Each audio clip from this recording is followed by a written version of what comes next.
Welcome to Moments with Marianne. This is your host, Marianne Pastana. We're here today with special guest, Ellen Dee Davidson, who's here to share with us her new books, The Miracle Forest, A True Story, Wind, and Sacred Forest Bathing, The Healing Power of Ancient Trees and Wild Places. So, can spending time with ancient trees truly awaken creativity, intuition, and even deep healing? Well, today's guest is here to share with us just that. After graduating from UC Santa Cruz, Ellen Dee Davidson spent years teaching elementary school, creative writing, and piano while raising her two daughters, Jessica and Michelle. She's the author of 6 published books and several magazine articles, including one on preserving ancient trees.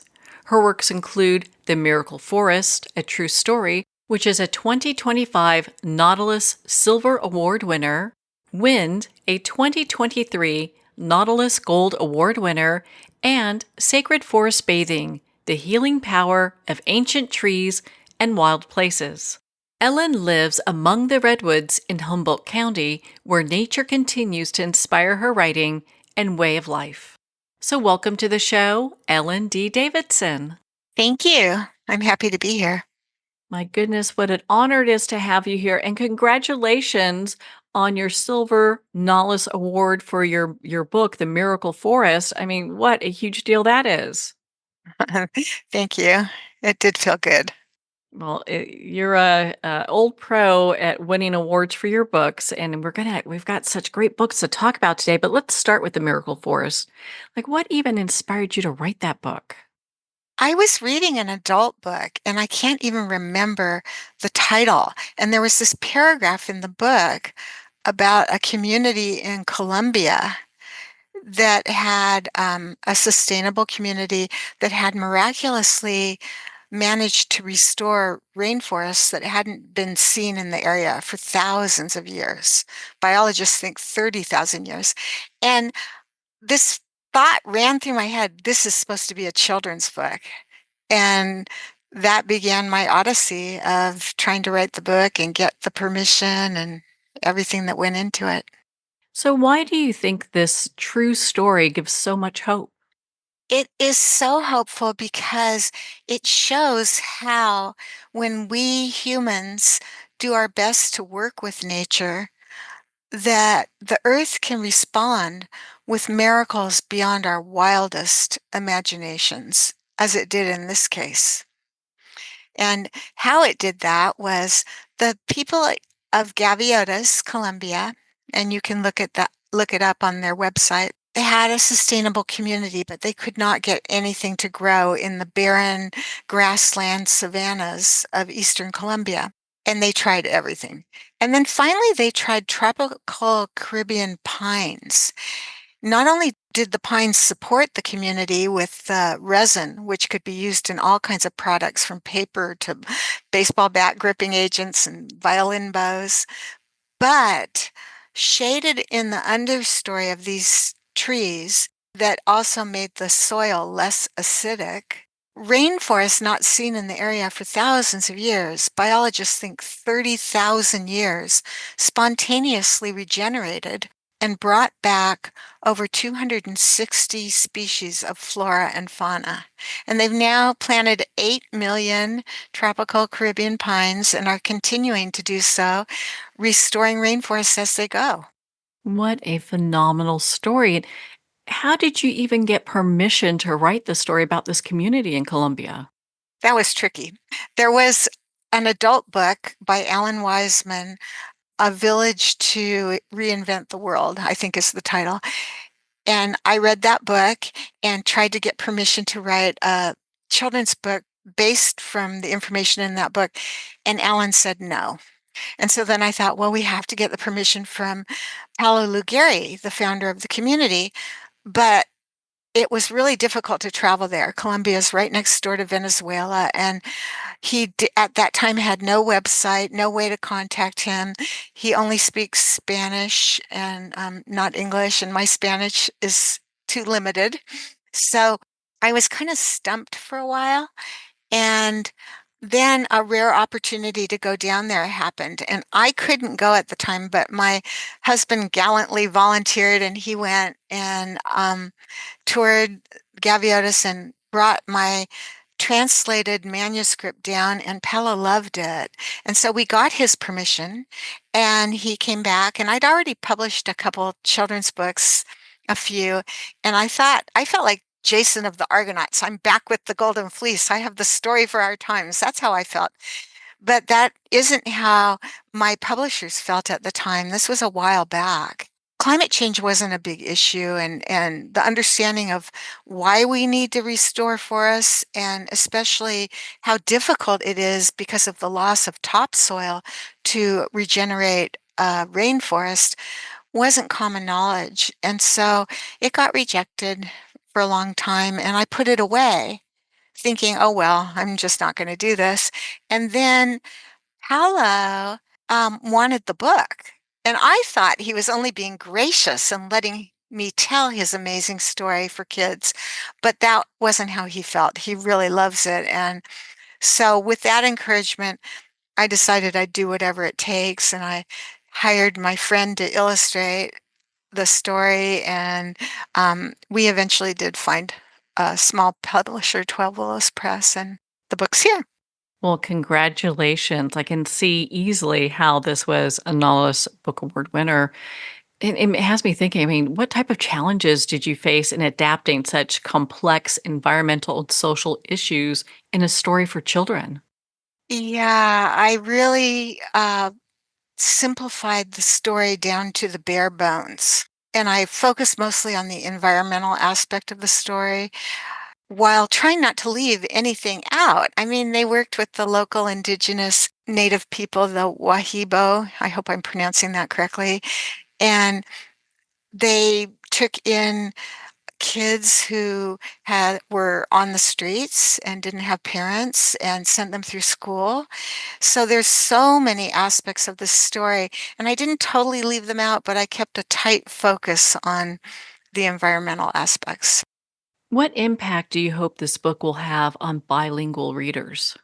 I hope they find it. I right now Palos put the books in schools in Colombia, which really makes me happy, and I'm hoping more uh, kids. I live in California, uh, in the whole Southwest, where we have so many Spanish speakers, will get copies in their hands. It's just so uplifting and great role model. How does the Miracle Forest encourage young readers to believe they can make a difference in the world? Well, Paolo is just one man. I mean, he had a dream. As a young boy, Paolo read a lot of utopias, including Thomas More's book. I think it's called Utopia. And he dreamed of communities of people living together sustainably in harmony with each other and the earth in peace. And when he grew up, he didn't forget his dream. He tried to create it. And he picked a hard place to do it on purpose, because at that time he thought with the growing world population that we would need to learn to live sustainably in the less hospitable places. And so he's an example of how just one person can make huge differences by following their dreams. So that's what I really would like to encourage children to do is find and follow their true heart's dreams, even if they seem small. They don't all have to be huge like Palos, but that's the place from which we can make a difference. Well, what an inspiring story. I'd like to pivot over to your other Nautilus award winning book, a gold Nautilus award winning book, Wind. Can you share a little bit about that with us? Yeah, Wind is an eco fantasy for middle grade, 8 to 12. And it's kind of in the tradition of high fantasies like The Wizard of Oz, A Wrinkle in Time, Narnia, those books. So it's an adventure story. It focuses on two characters on a quest, and they're very different. And in order to succeed on their quest, they have to learn to collaborate and work together and get along. So there's that. And it's a vivid book that has a lot of different settings. and those settings are embedded in ecological tidbits that are fun. So And where did the inspiration of this book come from? I think when I was raising my children, and we had this cat named Misty and another one named Gray Kitty, and I don't know, my daughter felt like she could hear Gray Kitty saying, "Fish, fish, I want fish." And somehow this idea that the cat could talk to my daughter stuck in my mind. And then embedded in the book is some forest mythology. I have a forest goddess who is a shapeshifter. That character has come to me in dreams and sort of fascinates me that this forest goddess could become a tree, sort of like in Greek mythology, Daphne becomes a tree and then can become a woman roaming the forest. And so some of the characters have just been playing with me since I was a child. Well, how inspiring is that? My goodness, something that stayed with you all those years and to come to life in such a profound way. Earlier, you mentioned that you think wind is an eco fantasy. I'd love for you to share why you consider it to be one. Well, it has some basic environmental ethics about the interrelationships of everything and how intricate that is and how the health is in the diversity and of the environment. And then it has descriptions. They go through different terrains. So at one point they're in a swamp and the wetlands have a fascinating environment. And so it's not like the book bogs down with these environmental details, but they're woven throughout in the different environments. We go to a lake and meet a water god, and we are up in the mountains for a while. We're in the forest and the swamp. And in each place, I've managed to weave little tidbits. With the tree, it was really fun for me because that was right when Suzanne Simard, a scientist who wrote a book called The Mother Tree, was coming out with her cutting edge research about how trees communicate through the fungal networks at their roots. And they communicate through chemical messengers asking for what they need and offering what they have. And so I was able to embed that into the fantasy, and it was really fun. That is a lot of fun using that science, and this book is so good at blending both the science and fantasy. How did you weave these elements together in a way that feels both magical and educational? I think because that's where I live personally, I kind of live between those worlds. And in fact, behind my house, I moved here 32 years ago, and there's an old growth redwood tree that began visiting me in my dreams.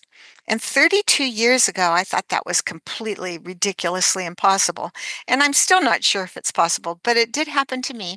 I analyze the dreams as if the tree represented a part of me. But now I wonder because we're finding out so much about the sentience of trees and other species as well.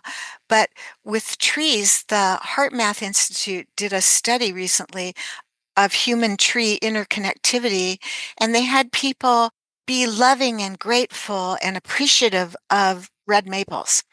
And then they measured the bioelectric fields on these maples. And when people did that, the bioelectric fields expanded. Their ambient fields expanded totally. So there is all this relationship going on. And mysticism and science, or fantasy, you could say, in place of the word mysticism, is starting to come together a lot more. And so I was just on par with the culture when I was weaving that together in my book. Well, what a fabulous story that is. And we don't want to give too much away because we don't do spoilers here. What do you hope children take away from reading Wind?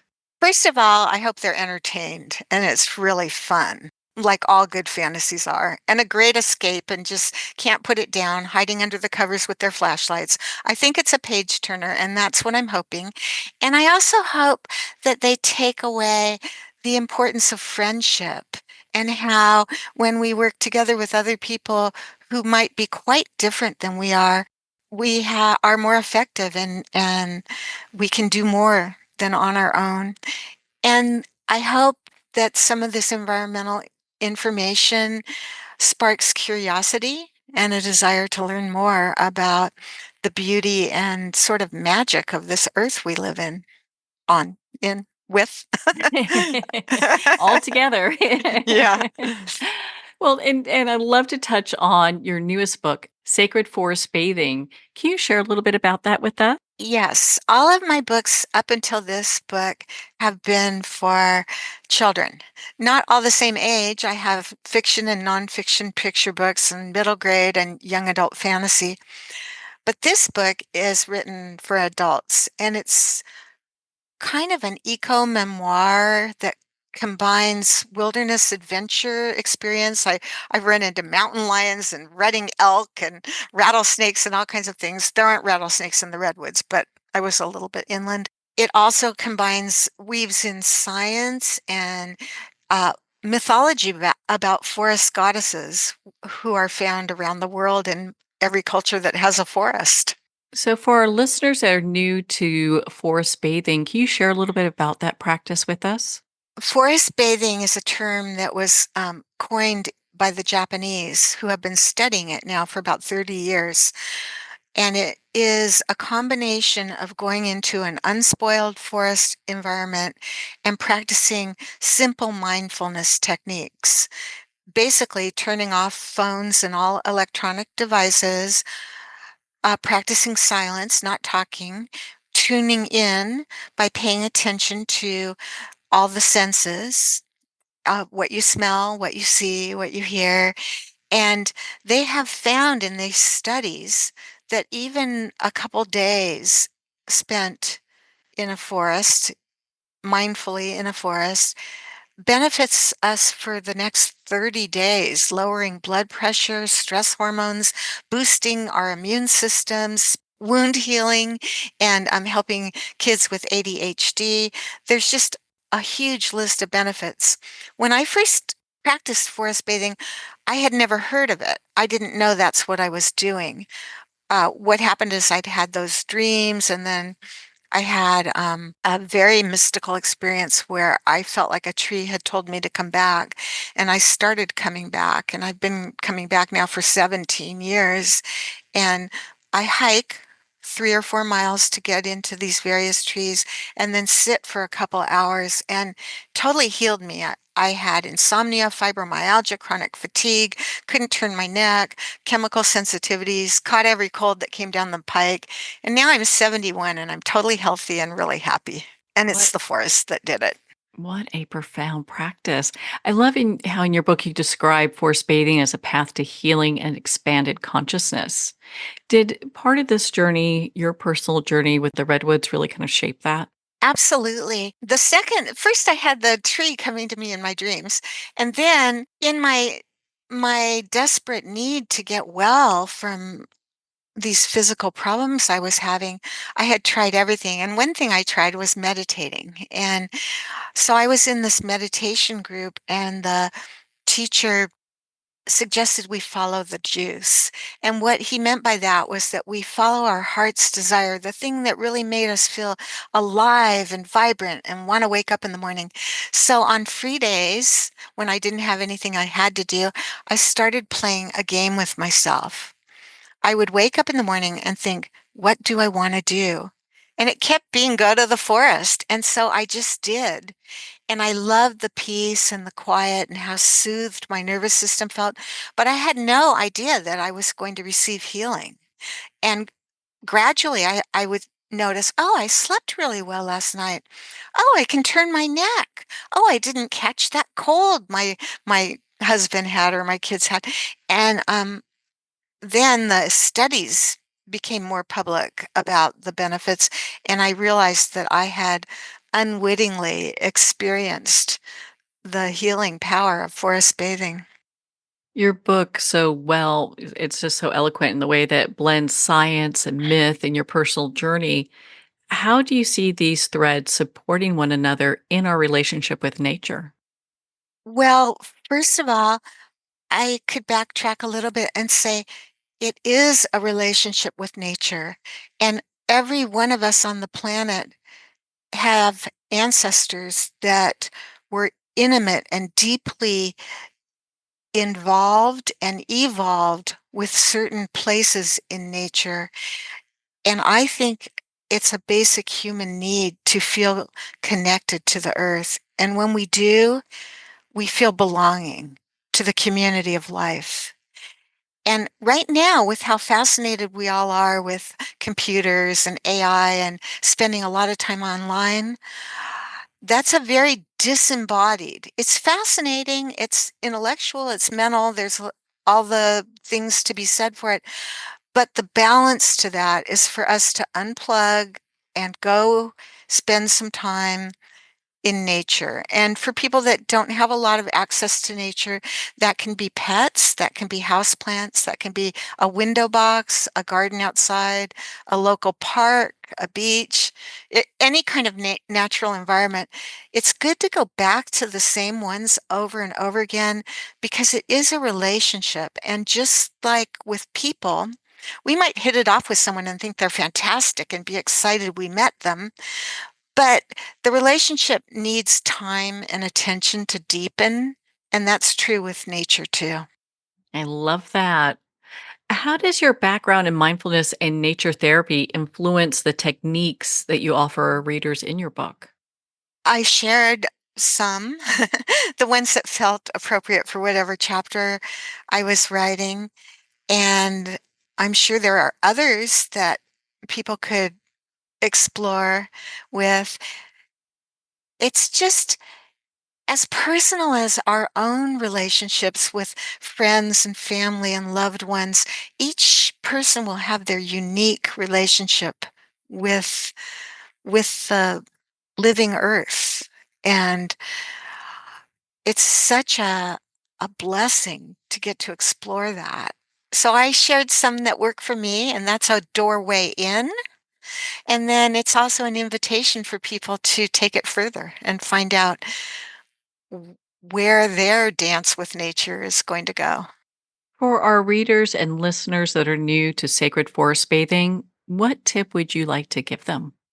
The biggest tip is to be quiet, unplug, pay attention, listen, notice. Let the beauty of the natural environment enchant and lure you into awe and wonder and joy. A lot of us felt that as children when we'd see a butterfly or something cool, we'd get all excited. And that wonder, which is also great for our health, that wonder is something we can all expand into when we spend time listening deeply in nature. Well, Ellen, you're such just an inspiration. Where can our listeners connect with you and learn about your books? I have a website and it's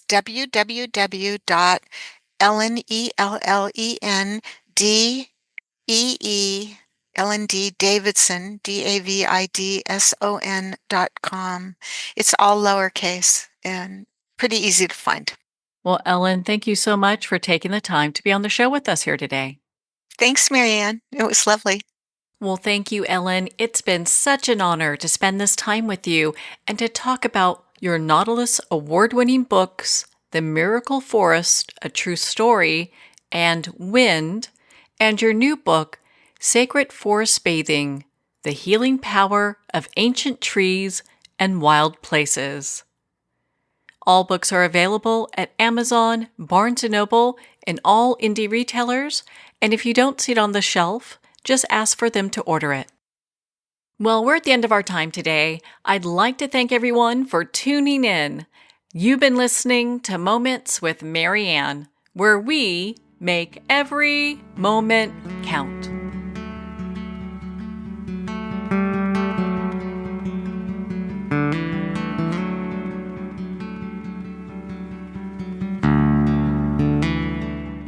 In a single moment, your life can change. Moments with Marianne is a transformative hour that covers an endless array of topics with the best of the best. Her guests are leaders in their fields, ranging from inspirational authors, top industry leaders, and business and spiritual entrepreneurs. Each guest is gifted and a true visionary. A recognized leader in her own work, and while teaching others to develop, refocus, and grow, Marianne will bring the best guest and sometimes a special surprise. Don't miss this. You never know just which moment will change your life forever.